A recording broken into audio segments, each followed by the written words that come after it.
It's the group stage of the 2026 World Cup in Atlanta. A tiny island nation is preparing to face a football juggernaut. Spain arrived at the tournament as the reigning European champions and heavy favorites to take home the trophy. But Cape Verde, an island nation of just 550,000 people, playing the very first World Cup match of his life. But at the final whistle of the match, instead of celebrating the historic achievement, he collapsed onto the pitch, openly weeping. Most of the world assumed these were tears of joy. But to understand the weight of this moment, we have to look at the 40 years of preparation that led up to these 90 minutes. Josimar José Évora Diaz was born in Mindelo, on the isolated Atlantic archipelago of Cape Verde. With his father in the military and his mother working long hours, he was raised almost entirely by his grandparents. They were so central to his early life, he earned the nickname Vozinha, Portuguese for Little Granny. He didn't follow the typical youth academy pipeline. He didn't even sign a professional football contract until he was 25 years old. This map tracks his unglamorous professional career. From Cape Verde, he bounced through obscure leagues in Angola, Moldova, Cyprus, and Slovakia. Today, he plays for Chaves in Portugal's second division, carrying an estimated value of €50,000.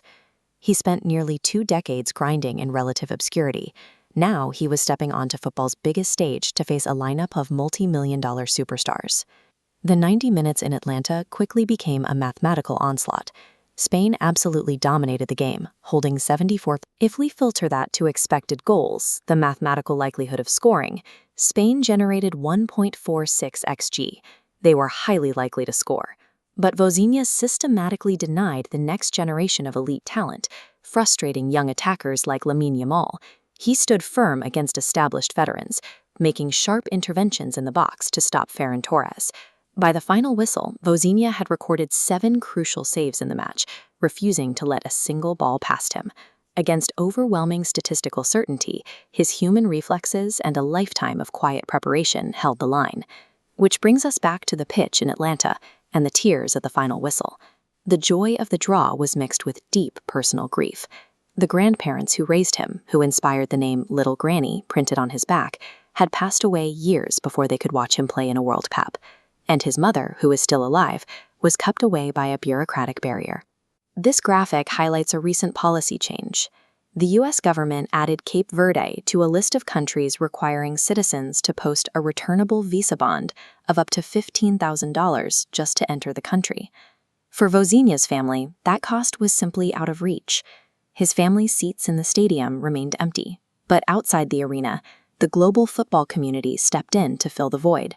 Fans and media outlets immediately shared clips of his saves, and international superstars like Paul Pogba took to social media to praise his performance.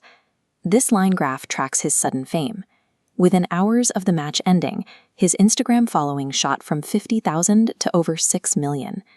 Vozinha's performance in Atlanta proves that while geopolitical borders and age impose strict limits, human perseverance and the dreams that fuel it do not have an expiration date.